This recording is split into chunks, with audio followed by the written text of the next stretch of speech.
Jæja, góðir áheyrendur, velkomnir í þátt númer 131 af sjónvarpslausum fimmtudögum. Við sitjum hér í hljóðverinu í Vonarstrætinu og það er rigning úti. Við vorum að koma úr umræðu Alþjóðamál var yfirskriftin. Já, alþjóðamál. En eins og allt hjá Viðreisn, þá var þetta bara spurning Evrópusambandið. Já, þetta var svona mjög einsleitt. Ég var í forsetastól þarna í cirka 1,5 tíma þessar umræðu og þetta var allt á sömu bókina lært hjá þeim og rosalega Þorgerður gjörn á að gera mönnum upp skoðanir. Já, það eru farin að tíðka það mjög. Viðreisn sérstaklega og heiðursfélaginn í Viðreisn Davíð Eggertsson segir að reyna að koma sér inn í það líka. Já, með alveg dæmalausan status á þann. Einhverju algjör furðu færsla. Það er bara eins og hann hafi verið að fá sér einhvers staðar á flugvöll út í heimi. Já, mér skilst reyndar að sé í útlöndum og hef ekki náð að fylgjast með þessu en... Sagði hann þá bara eitthvað? Sagði bara eitthvað, sko. Þetta var svona hálfkveðslegt hjá honum. Já. En við óskum honum góðrar heimferðar. Já. En þetta er búin að vera, það er búin að vera svona margt í gangi í vikunni og kannski mesta umræðan hefur verið nýja samgönguráðherra sem að er nú auðvitað dálítið svona sérstaks eðlis núna í ljósi þess að ráðherra hafði leið og hann kom til starfa lýsti yfir að hann var í engu bundinn af því sem hefði verið áður áleitar hér á þingi og það fór auðvitað allt í hersendur. En það var ekki það sem að ýtti undir mestu umræðuna, heldur þetta dómadagsraust þeirra og rugl að samgönguáætlun sé full fjármögnuð. Það er bara með loforðið meiri gjöld og hærri skatta. Þau ákvað bara að halda sig við það, þrátt fyrir að búið væri að fletta ofan af þeirri fullyrðingu. Enda kannski höfðu ekki annað skjól að finna fyrir þessa samgönguáætlun heldur en að hjakka í þessu áfram með þetta væri full fjármagnað. En verður þó ekki bara að fara yfir það einu sinni enn, hvers vegna svo er ekki? Já, þetta þetta, það jaðrar við að sé verið að treysta á að fólk setji sig ekki inn í hlutina en þau með nú reikna með því að allavega þingmenn og sérstaklega þingmenn í þeim nefndum sem að tengja samgönguáætlunum með öðrum hætti gera. En þetta þarna er því haldið fram að samgönguáætlun sé full fjármögnuð af því að rammi fjármálaáætlunar til næstu 5 ára og innviðafélagið, Tommið þetta. Innviðafélagið verður ekki fjármagna með öðru en sköttum á endanum. Það er annarkvort beinar greiðslur frá ríkissjóði, nú það eru tafagjöld á almenning sem að notar og fyrirtæki sem nota vegina. Já. Það að selja skuldabréf til að fjármagna þetta, það þarf að borga þau tilbaka og svo að afhenda eignir ríkissjóðs inn til að mynda eiginfjárgrunnin, sem Eyjólfur Ármannsson orðaði svo snyrtilega væri síðan hægt að gíra upp. Ég var bara mætt, það bara komið 2007 allt í einu. Já, náttúrulega að fara að gíra upp vegina. Ég ætla að fara að gíra upp vegina, hér eru Hvalfjarðargöngin skuldlaus og nú ætla ég að gíra þau upp áttfalt. Þannig að þetta verður allt hið kúnstugasta. En það verður þetta mikil vinna framundan í umhverfis- og samgöngunefndinni að rýna í gegnum þetta en mér segir svo hugur að það verður býsna margir ósáttir og ég hjá nú sérstaklega í ræðu minni í það að Kjalarnesi sem var nú svona stolið fjárveitingum úr á síðasta kjörtímabili, það mun taka drjúgan tíma að klára það sem voru áður áform uppi að klára 2024. Já. Og það hefur gengið eins og það hefur gengið, það er eftir 5 kílómetrar á 8. Þetta er allt svona einhverjar yfirlýsingar sem er svo ekkert að bakvið. Þeirra betur að gáð og í samgöngumálunum þá er þetta fyrst og fremst einhver óskalisti þessari ríkisstjórnar gagnvart næstu ríkisstjórnum. Já, það er bara verið að setja mönnum fyrir. Þetta er svona eins og kennarinn í gamla daga sem setti manni fyrir heimanámið.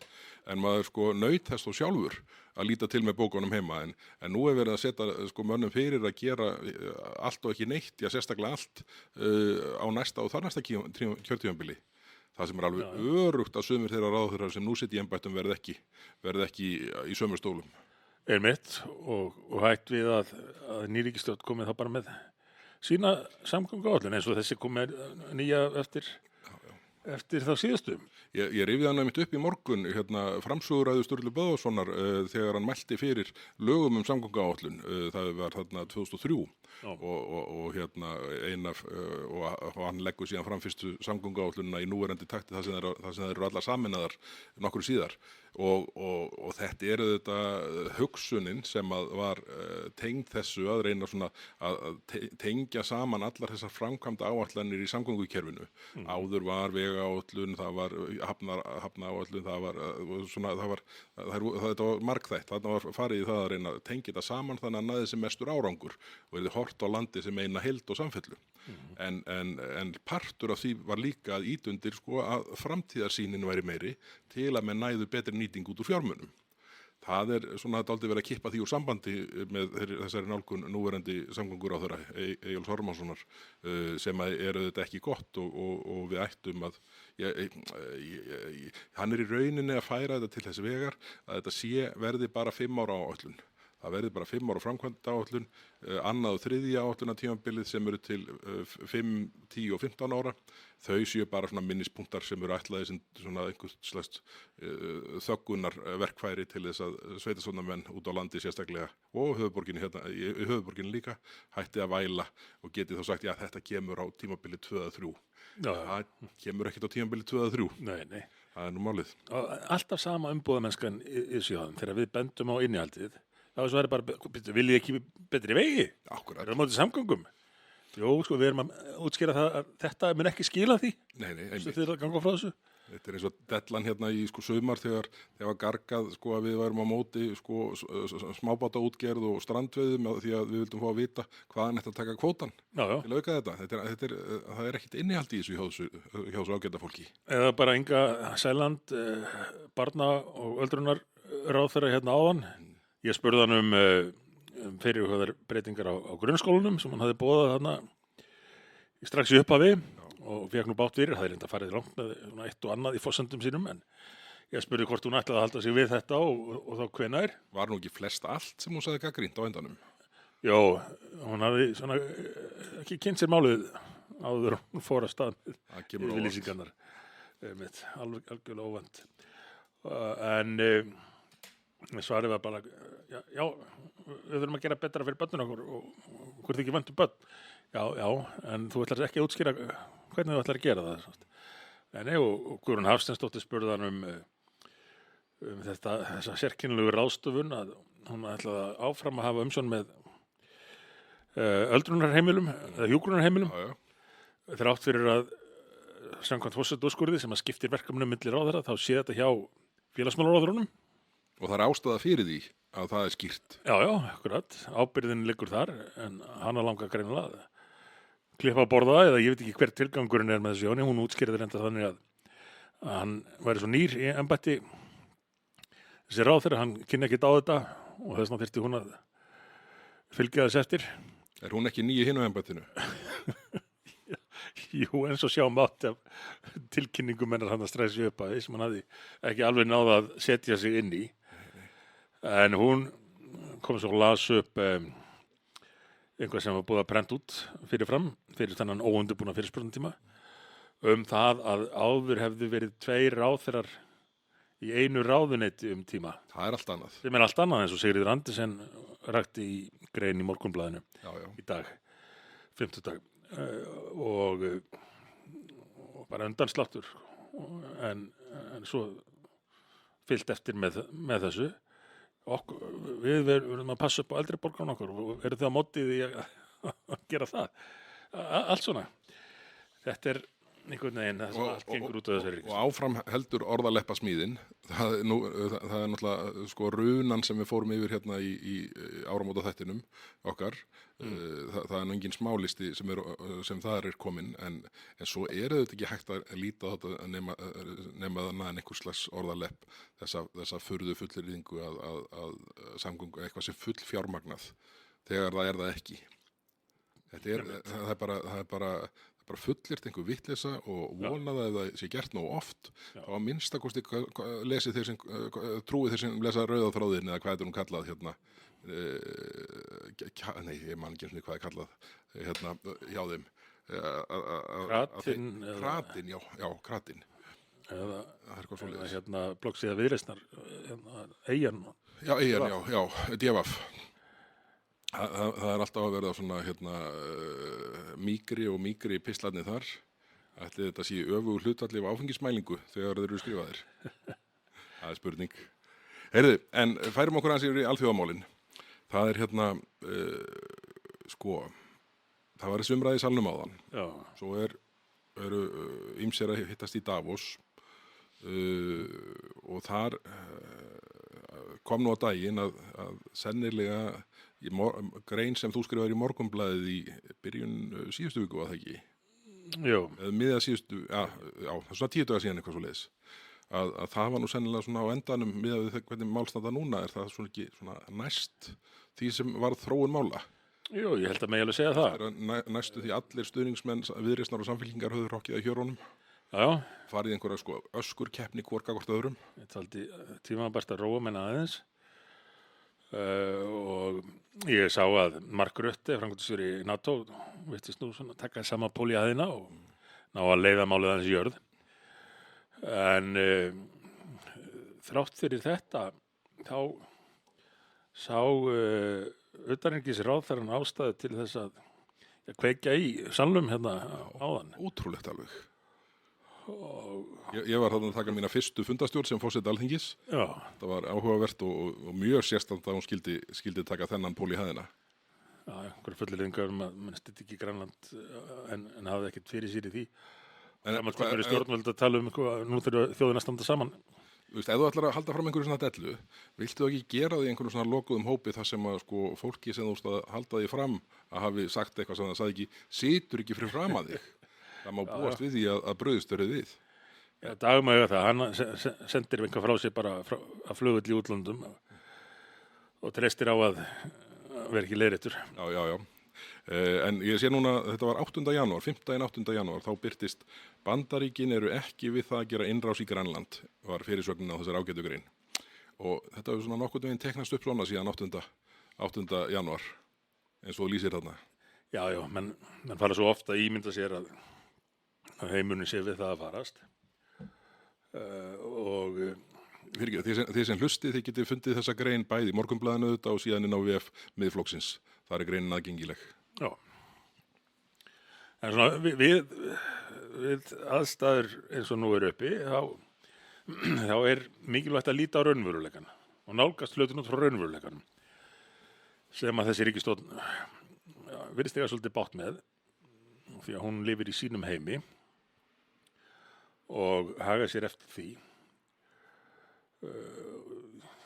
Utanríkisráðherrann náttúrulega virðist telja að öll mál snúist fyrst og fremst Ísland og viðbrögð Íslands en aðalega snúast öll mál Evrópusambandið hjá henni og ég veist heldur langt gengið að stuðla að æsingi og vera jafnvel tilbúin til þess að nota stöðu vinaþjóðar okkar og nágranna grænlendinga sem tilli ástæði fyrir því að nú þurfum við að fara að huga að Evrópusambandsaðild. Er ekki betra að við bara vinnum meira með grænlendingum og aðstoðum þá, eigum við þá viðskipti og bætum hag beggja þessara frjálsu þjóða hérna í Norður Atlantshafi, frjálsra því leyti að hvorki í Grænlandi Ísland er í Evrópusambandinu. Akkurat, það væri til bengilla bóta. Heyrðu, síðan hérna þetta fréttir frá Davos búin að tepparleggja allt undanfarna daga, við skulum kannski ekki fara djúpt í það, en það vakti athygli mín að frétt í Viðskiptablaðinu, það sem var því lýst að Christine Lagarde, forseti Seðlabanka Evrópu, hafi gengið út af kvöldverðarboði í Davos á meðan Howard Lutnick, viðskiptaráðherra Bandaríkjanna, hélt ræðu. Ég er nú ekki viss að það sé innistæða hjá bankastjóra Seðlabanka Evrópu fyrir svona slíkum skildingu háttalagi.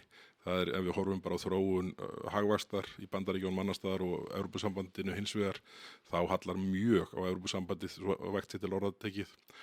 Menn eru svona hér bil að verða búin að reglusetja gervigreindina út úr Evrópusambandinu og áfram mætti telja. Er þetta nokkuð annað en yfirlæti sem ekki er innistæða fyrir?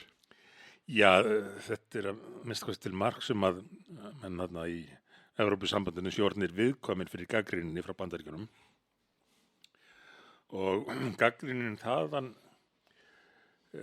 kemur til að tvennu held ég megi segja, annars vegar þess að bandarísk stjórnvöld er bara búin að missa virðingu fyrir Evrópusambandslöndunum af því að Evrópusambandið hefur leitt hnignunarferli í Evrópu, eins og það verið sjálfstætt markmið. já, og klúra sínum málum á ótalsviðum, orkumálum í framleiðslu, innflytjendamálum augljóslega, réttarfari, jafnvel líka,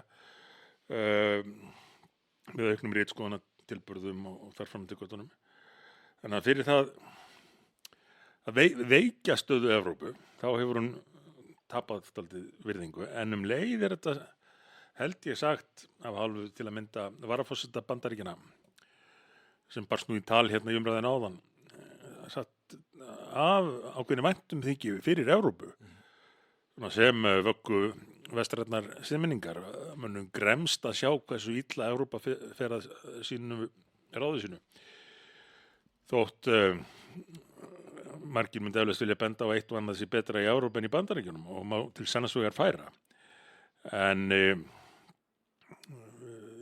í stað þess að reyna þá að byggja ofan á það og laga það sem að aflögu hefur farið, hefur Evrópusambandið haldið áfram að veikja stöðu álfunnar og í rauninni algjörlega með stökustu ólíkindum að á slíkum tímum skuli þessi ríkisstjórn sem nú situr ætla að gera það að forgangsmáli sínu að reyna að tróða Íslendingum þarna inn. Já, og það virðist allt hverfast að sú vegferð verði eins þjál og nokkur kostur er. Já. Viðreisn sem við þekkjum tengir hvert einasta mál sem uppkemur við Evrópusambandið, en taugaveiklun Viðreisnar virðist hafa haft áhrif á forsætisráðherrann sem að sagði frá því núna fyrir 2 dögum að til stað ýta Evrópusambandsmálunum áfram þvert á það sem að hún hafi haldið fram fyrir kosningar. Við þurfum nú eiginlega fyrir næsta þátt að tína til nokkra klippur af Kristrúnu, þar sem hún er sárt og sver og sárt við leggur að Evrópusambandi verði ekki í neinu hlutverki. Evrópusambandi var svona á svipum stað og Dagur B. Eggertsson í aðdraganda kosninga. Statisti. Akkurat. Þetta átti bara að vera þarna en það átti ekki að gera neitt með þetta. Já. En sko... Kannski er þannig til komin þessi mikla samkennd dagsmenn í Evrópusambandinu áhugi. Já, það gæti verið, sko. En kannski rísa bæði málinn og þingmaðurinn upp af miklu afli.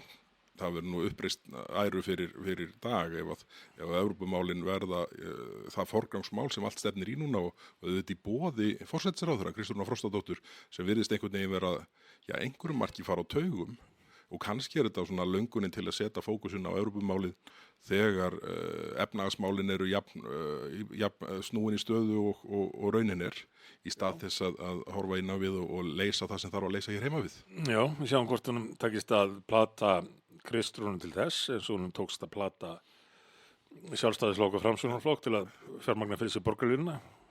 En þarf að plata, er þetta ekki, sko, ég verið að velta fyrir mig, er við að plata Kristrúnu og samfylkinguna, eða Kristrúnar hluta samfylkingarnar, eða er bara einhver hótun þarna? Því að nú er náttúrulega sko Flokkur Fólksins á þeim stað sem hann er á. Ég held reyndar að sko hótun Viðreisnar hafi ekki mikla vikt ef að menn hafa sko bergjafi til að greina stöðuna, þá er ekki augljóst að sko Viðreisn er ekki þeirri stöðu sem hún var í daginn eftir kjördag. Nei. Það er augljóst. Kannski er hún, Kristrún, bara svona að reyna að róa Viðreisn og sjá hvað setur. Já, að springu Viðreisn þá ekki bara í loft upp þegar það kemur á daginn að það er bara svona verið eins og oft hefur verið hjá þessari stjórn og svo sem fyrir stjórn líka það sem ósettið var jafn mikið og raunin var að svona kaupa sér fram með næsta hotn, kaupa sér smá skjól, í skóin sinn. Og því að ég held að Kristrún vita alveg að þetta sé gönur hlaup algjört ef að á að setja Evrópusambandið í forgrunn. Já.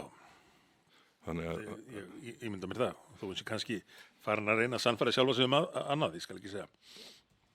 En sko, þá að því við erum að ræða Viðreisn hérna og stöðuna þar, þá fékk ég senda nokkrar auglýsingar frá þeim. Þetta verður kannski nýr þáttur, eða nýr hluti í þættinum að rifja upp kosningaauglýsingar ríkisstjórnarflokkana.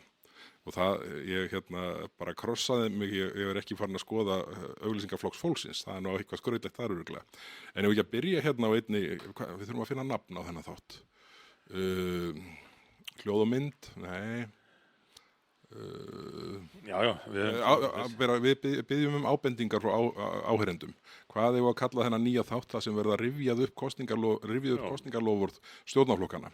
En við ætlum að byrja hérna á auglýsingu sem að Viðreisn birti í aðdraganda kosninga og þetta er hún Þorbjörg Sigríður Gunnlaugsdóttir, dómsmálaráðherra, sem fer þarna yfir mikilvægi þess að hafa stjórn á efnahagsmálum og hækka ekki skatta og gjöld og álögur á heimili. Hlustum á þetta. Ég þrái minni verðbólgu fyrir mitt eldhús og ég heyri að fólk er að tala um þetta sama hvert sem ég kem.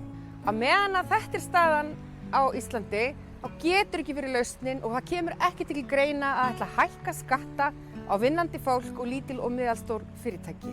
Við ætlum að koma á jafnvægi á efnahagsmálin með því að sýna heilbrigða skynsemi og forgangsröðun og ná verðbólgunni niður. Við getum gert betur og Viðreisn ætlar að gera betur, breytum þessu saman. Þetta eldist ekki vel. Nei, ekki frekar en svo margt annað sem að frá þeim kom fyrir kosningar og alveg tilefni til þess að hafa sérþátt um það. Ætliði bara vona að þetta sé bara eins og sko í morgun þegar utanríkisráðherra Þorgerður Katrín, formaður Viðreisnar, heldur því fram að stjórnmálaflokkar og stjórnmálamenn hafi sagt hluti sem þeir sögðu ekki, beint fyrir fram að þá. Ætliði þetta sé á sama meiði, svona vonin að bara þetta sé allt í einhvern hliðarveruleika og allir séu annars vegar búin að gleyma auglýsingunum og hlusta ekki á það sem sagt er. Já, þetta held ég að sé að verða raunin. Þau eru komin mjög djúpt í sinn eigin hugarheim, sinn eigin veruleika. Þetta raunveruleika rof hefur ágerst, sýnist mér. Já. Eftir því sem aðstæður verða erfiðari. En sko, þetta er hérna, við tökum fleiri svona hljóðbrot í næstu þáttum, en svo eru aðrir í vandræðum núna, hérna, í svona aðdraganda sveitarstjórnarkosninga. Vor til vinstri er einhvern veginn að verða vandræði til vinstri. Þetta fór ekki vel sólarhringunum þar sem þau bæði tilkynntu að Sanna myndi leiða saman að vinstri frambúð alvöru vinstri manna eins og þau telja sig og VG og hvað ætli hafi verið svona undir kvöldmatt sem að það sprakk í loft upp. Svo komu skeytasendingar fram og tilbaka í framhaldinu eins og vill nú henda hjá þeim sem eru lengst til vinstri eða svona í áttina að vinstri kantinum. Og þetta er saga sem á eflaust eitthvað eftir að vinda upp á sig áfram. Svo eru náttúrulega sósíalistarnir, hinir sósíalistarnir sem að eftir urðu, spurning hvort þeim hafi tekist að halda aðalfund og eru ekki búin að gera nokkra tilraunir til þess. Og stjak settu þeir ekki einhverja? Jó, svo hafði Gunnar Már. Nei, ég er að rugla við, það var félagi sem átti húsnæði í það. Já, var það ekki það sem allt gekk út á að ná í peningin? Já. Eignirnar? Já, en ég held að sé að það barist um það. Já, er ekki Mýr þarna upp á koman, eða er það enn eitt? Já, sko, það er annað. Já, það er annað, það er rétt. Það er bæði það var líka svona sem að tekið af Gunnari Braga, nei, ekki Gunnari Braga, hérna af Gunnari Smára. Mýr menningar samtök Íslands og Rússlands. Gamalt félag sem átti þennan sal. Það er ágreiningur líka og hefur kannski verið áratugaskeið. Þar hafa verið gerðar nokkrar tilraunir til að halda fund framtíð félagsins og salarins, en það hefur ekki tekist, eða hafði ekki tekist síðastir í vissi. Er einhverjir friðsamir vinstri menn eftir þarna úti? Já, hvað er orðum gamla góða vinstrið? Ögmund Jónasson. Ögmundur var að stofna nei-hreyfingu vinstri manna, gagnvart Evrópusambands. Já, alveg rétt. Vel gert hjá honum og ég hvet alla vinstri menn til þess að fylgja sér á bak við hann. Já, akkurat. Og hérna, þetta er svona, það var, mér sýndist, ég sá mynd frá væntanlega stoppfundi þess félagskapar og þetta var hérna fullt af fólki sem getur þar bæði komið fyrir sig orði og að ég tel fært ágætis rök fyrir því að hagsmunum Íslands sé betur borgið utan Evrópusambandsins en innan þess. Já. Þannig að það verður áhætt að sjá hvernig það fer. En talandi um Evrópusambandið, þá sá ég post á X eftir Ingvar Georgsson, hagfræðing, sem er nú virkur og oft með góða posta þar og hefur verið að koma meðal annars í þjóðmálur hjá Gísla Frey Valdórssyni sem gestur. Og það sem hann var að benda á gríðarlega hækkun ETS losunar heimilda eða ETS eininga á markaði. Þannig að sko það sem við höfum verið að vara við alla tíð í kringum þetta ETS BIGS allt saman og Fit for 55 og það rugl, það er sko að verða enn súrara heldur nýstemdi ef að þessi þróun er raunin og ekkert ljóst að það sé að verða einhver breyting þar á. Hvar endar þetta allt saman? Var ekki starfsmaður Icelandair að lýsa því yfir að núna á síðasta afsláttar væri reiknað með að Icelandair eitt og sér borgað á 15 milljarð í þessum gjöldum? Jú. En það versta er að það var alveg hægt að sjá þetta fyrir. Já, skoðuðu innihaldið. Já. Það er nú málið, sko. Maður hefði viljað til dæmis fá fyrirtækin meira með í slaginn þegar við vorum einir að taka hann á síðasta kjörtímabili. Já. Ég held að fyrirtækin hafi eins og stundum vill verða, þau bara vonuð að þetta myndi allt saman leysast einhvern veginn. En hverjum í raunverulega gat dottið til hugar að Ursula von der Leyen og allt það gengi myndi sleppa klónum af Íslandi þegar menn væri búin að undirgangast ruglið. Þetta er einhver barnaskapur sem að... Já, þetta er alveg undarlegur barnaskapur og mér finnst stjórnvöld hafa komist upp með að plata atvinnulífið að hluta ítrekað á undanförnum árum. Og menn svona vilja bara fá að vera í frið og gera sitt, reka sín fyrirtæki og... Sem væri allt í lagi menn létu að vera. Já. Í allu falli leiði ekki svona dellu á hvaðir á rekstur. Þeir þurfa að berjast fyrir sínu. Því annars ganga stjórnvöld og lagið og eins og í þessu tilviki, þar sem að menn hafa kannski fengið sér kaffibolla með ráðherra einum eða tveimur og svo koma þær á þeim fundi og ráðherrann sagði mér að þetta er allt í lagi og það er fundið út úr þessu. Akkúrat á þeirri stundu er kannski einfaldast að segja bara hjúk sloppinn, ráðherrann sagði þetta er í lagi. Menn bara verða að horfa á raunveruleikann og það er bara það sem til dæmis Icelandair stendur fram með núna. Það eru bara raunheimar og kerfið eins og það er. Já. Rétt eins og við munum standa frammi fyrir Evrópusambandinu eins og það er. Menn kannski vegra sér við einhverjum tímapunkti að höra rugga bátnum. Þeir eru að hugsa gengi hlutabréfa og einhvað slíkt. Já. Og vilja þess ekki vera með neitt vesen.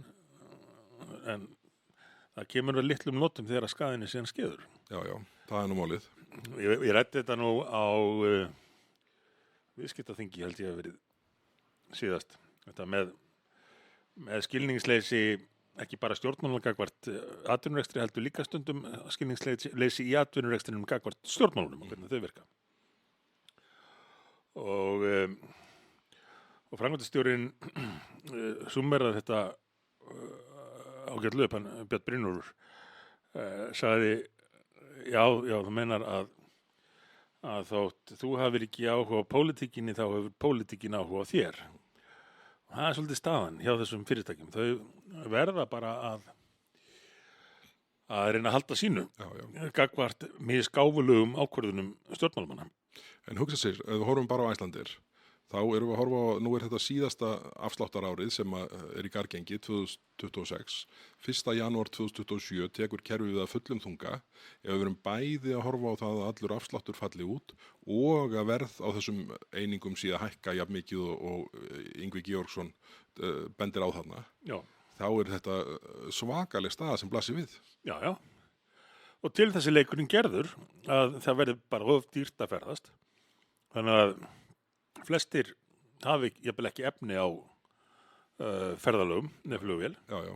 Eða bílum, það er nú stendur til að innleiða þetta líka í samgöngur á vegum. Og þegar er verið að innleiða þetta í skipasiglingar. Jú, þar var engin undan þá jafnvel þó þeir séu skrifaðar beinlínis inn í regluverkið. Já, þar kom nú bara ráðherrarnir fram úr síðustu ríkisstjórn og státu sig á því að ætli ekki að biðja um undan þá. Við verðum bara ekki okkar, Ótrúlegt. Og meðal þjóða og allt þetta. Með stökkustólingin. En eins og í fluginu þá var markmiðið það að árið 2050 sem er orðið ótrúlega stutt í allt í einu. Já. að þá yrði flug til og frá landinu fjórðungur af því sem að það yrði ella. Það er að segja, ef að þessi nýju gjöld, stighækkandi gjöld kem ekki til, þá gerðum við ráð fyrir að flugið yrði margfalt það sem þeir gera ráð fyrir með gjöldunum. Sko þetta er bara þannig að við höfum sama nálgun og í borgarlínu ruglinu. Þar á að gera fólki svo erfitt vik að nota fjölskyldubílinn að það rekist í borgarlínuna sem verður auðvitað ekki raunin. Þetta verður bara peningur út gluggan og verri samgöngur. En þetta er sama, þá að þvinga fólk úr flugvélum, en kerfið gengur út á að þvinga fólkið upp í járnbrautarlestir. Það er ekki valkostur hérna hjá okkur. Þetta er eins og með bílastæðin og þéttingarreitina að ímynda sér að það sé hægt að stýra samfélaginu þannig, svona samfélagsleg verkfræði einhvað, að fólk bara hætti að nota bíla. Já. Það verður ekki þannig, fólk þarf að nota bíla, það er bara samfélagsuppbyggingin hér, skipulag og bara hefðirnar leiða það fram. Svo var það að rukka fyrir þessi staðarstaðar. Nú er rukkað náttúrulega á flugvöllum, innanlandsflugvöllum, svo ekki sé minnst á Keflavíkur innheimtuna alla, það sem að leigubílstjórar Mér sýndi nú einhvern tímann lenti ég svo ill í því að það hefur verið ódýrara að keyra inn á hótelherbyggi með bílinn heldur en að borga bílastæðagjaldið þarna. Já. Ég að vísu þurfti að borga rúðuna en Ég fékk bílstjóra til að skutla mér á Egilsstaðaflugvölluna í síðustu viku og sagðist vera lentur í 7.000 króna sekt eftir að hafa þurfti aðstoða fólk sem var að fara í flug þarna. Það gengur allt út á að gera Ísland leiðilega. Já, þetta gengur allt út á það. Hvað er gamla góð Ísland? Og þegar ég svo náði bílinn minn á Reykjavíkurflugvelli, þá þurfti maður að keyra þannig gegnum einhvað myndavélakerfi og ég ætlaði nú að reyna aldrei að passa mig að borga eins og ég ætti að gera og fór í, hvað heitir þessa QR-kóða þarna og fann einhverjar vefsíður með leiðbeiningum þetta og þá var mér sagt að ef ég væri skráður inn í einhvað kerfi, þá gerist þetta sjálfkrafa, en ef ég er ekki skráður, þá hef ég 48 klukkustundir til að skrá mig og persónuupplýsingar mínar inn í þetta kerfi, annars verði ég sektaður. Þannig að skartu verra af hafa. Og látum greiða einhver þjónustugjöld. Og ég reyndi mitt besta að skrá mig þetta og það kom alltaf villumelding, þannig að ég fekk að greiða þetta þjónustugjald ofan á bílastæðagjaldið. Já, þetta er alveg ærandi á köflum. En þetta er hérna, eitt af því marga sem hefur einhvern veginn þróast með svona þeim hætti að allt verður svolítið leiðilegra heldur en áður var.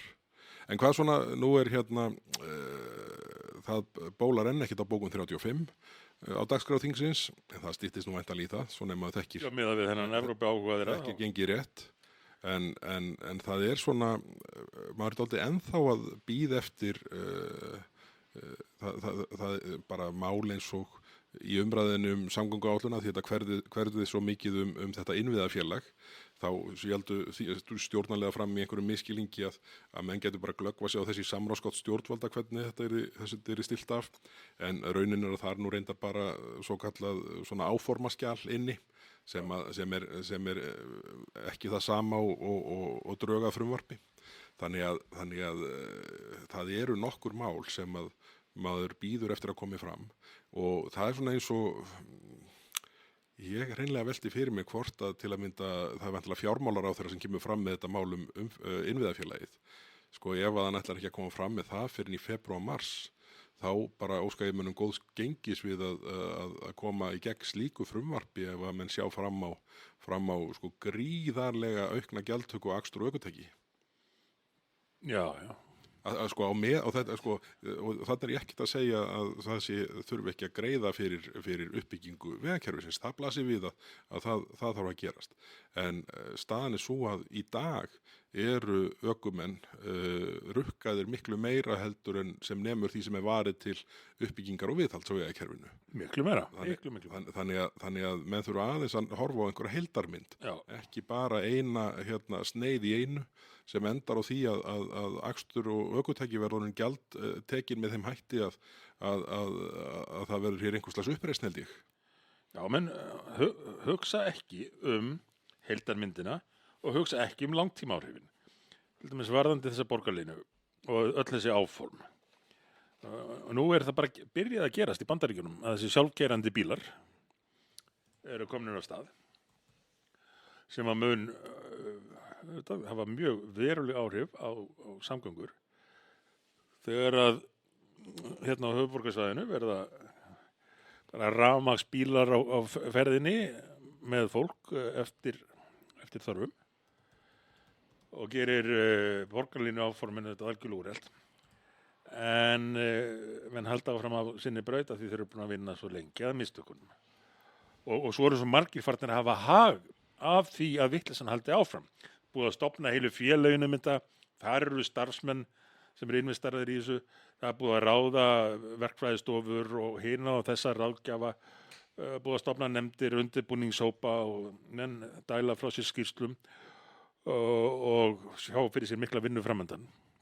Þannig að svona vinnur kerfið, það stækkar og stækkar og fleiri fara að hafa hag af því sem að jafnvel orðið augljóst að séu mistök. Já, ég meina það ennþá verið að rannsaka flugvallastæði í Hvassahrauni. Þetta er fullkomin sturlun. Þetta ennþá í gangi. Þetta er bara, það er bara að brenna skattpenningum þarna og bara virðingarleysi fyrir skattfé og skattborgurum er yfirgengilegt. Og það er bara, mér finnst þetta raunverulega óskiljanlegt. En þetta er svona, þetta er bara, manni svona stundum fallast hendur, manni þótti, þetta er svona dálítið eins og óbyggðanefndin, eigna upptökunefnd fyrir ríkisstjórna. Þetta er einhvern veginn, menn festa sig inn í einhverju svona kerfismáli og svo jafnvel menn og stjórnmálaflokkar og stjórnmálamenn sem að segjast verja eignaréttinn og vera traustir hægri menn og svona, þeir greiða sem bara atkvæði með því að svonarlega annarkvæmt lifið að lifni við og bæti í ófögnuðinn. Þannig að þetta er alveg furðulegt hvað er erfitt að vinda ofan af og stoppa vondmál. En það er nú áhugavert að sjá að nú virðist Viðreisn vera búin að átta sig á því eftir, ég þarf nú að rifja upp svona nokkur skætingssvör sem ég fekk á síðast og þar síðasta kjörtímabil aðalega síðasta varðandi jafnlaunavottunina. Ég sá að Þorsteinn Víglundsson sem nú ekki á kost á sér til formennsku í Samtökum iðnaðarins gengi nú Viðreisn gekkst við því og bara sagði að jafnlaunavottunin eins og hún var útfærð hefði verið mistök. En af hverju búið að taka alla þennan tíma að vinda ofan að þessu? Blasir við öllum sem skoða að þetta voru mistök, þetta var gagnslaust en bara kostaði gríðarlega fjármuni. Og blasti við áður heldur en að þessu var hent í framkvæmd og áður en þetta var samþykkt hérna á þinginu. Já, minnum á það, ég glemdi að setja inn hana greinina sem ég var búin að lofa þetta mál. Hún kemur núna, hún er eiginlega ennþá betri að rifja upp núna heldur en fyrir viku síðan, bara í ljósi þess að nú er bæði ráðherrann sem tósaði málið í gegn á sínum tíma og aðstoðamaður þess ráðherra sem núna er dómsmálaráðherra og heldur á málaflokknum búin að sverja af sig króan. Já, þetta var nú ekki lítið sem gekk á þegar að hann var að reyna að koma þessi gegn og Viðreisn. En þetta er svo oft svona að menn sjá geta séð fyrir í hvað stefnir, samt mistökin framkvæmd og þá tekur endalausan tíma að vinda ofan af þeim með að tekst nokkuð tíman. Já, einmitt. Þetta er það verður að fylgja þessu vel eftir og tryggja að, ég held ég hef sagt í síðasta þætti að, það má svo sem segja að fyrirtækjum sé velkomið að eyða peningum sínum í óþarfa og vitleysu, stjórnendur verða bara að eiga það við hluthafana. En það verður í öllu fall að vera alveg ljóst að það sé engin skyldi úr til þess að harna. Já, algjörlega og það eru miklu peningar í þessu. Það er augljóst. Þetta er 20 milljarðar. Já, þetta eru 20 milljarðar, kostnaður við þetta nú orðið. Það eru einhverjir sem hafa mikla hagsmuni af því að þessi óhagkvæmni heldur áfram. Gagnslausir ráðgjafar. Að því, ráðgjafarnir, þetta er klárt fólk. Já. Það er bara að gera eitthvað annað, vonandi eitthvað sem er gagnaf, það er ekki örugt. En bara, þú veist, það nóg af verkefnum. Alveg örgulega klárt fólk, en það má gjarnan fara að beita sínum gáfum til þess að búa til nýju verðmæti frekar en að halda aftur á verðmætisköpun í öðrum fyrirtækjum. Akkúrat. Það nefnilega það. Ef að mönnum tekst það, þá verður allt hitt svo miklu þægilega við eiga. Já, en nú ætla ég að vera fyrir til að minna á að tíminn sé nömt skammtaður. Ágætu áhörendur, ég get lýst í hér að þetta í fyrsta skipti sem ég sé að Sigmunda við stressaðarinn mig klukkuna. Við erum núna að fara að labba yfir í Dómkirkju, minningarathöfnum vin okkar Sturlu Böðvarsson fyrrverandi, ráðherra og alþingismann hefst fljótlega og þar verður örugglega margt manninn og margir sem hugsa hlýtt til Sturlu og hans starfa. En eigum við ekki að segja þetta gott í dag? Erum við að gleyma einhverju? Eflaust, en það býður það bara næsta þáttar. Það býður næsta þáttar. En bara góðir áhörendur, takk fyrir að vera með okkur í þætti númer 131 af Sjónvarpslausum 50. Við verðum hér aftur galvaskir að viku liðinni. Þökkum fyrir í dag. Bless. Bless.